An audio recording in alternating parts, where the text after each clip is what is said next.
Hi everybody, this is Sam with Python Basics, and we are going to do another quick video on a value that is a built-in value, and we're actually then going to build upon this and expand.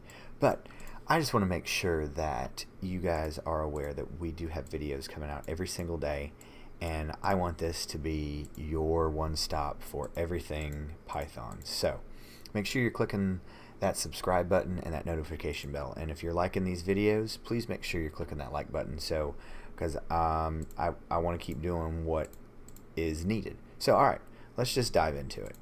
So we learned a couple videos ago about the math module, so let's just get started.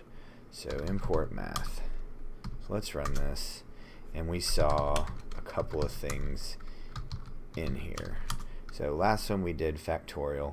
Let's look right here. Pi. So we do math.pi.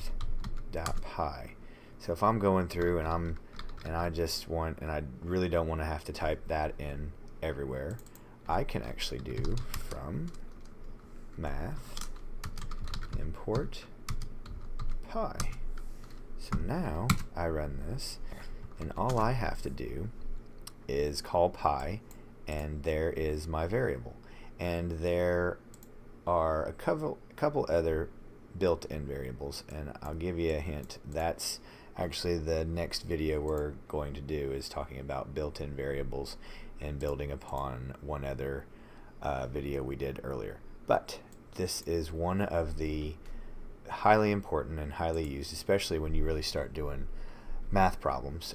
We did factorial last time, so this is a wonderful module and a wonderful bit of information.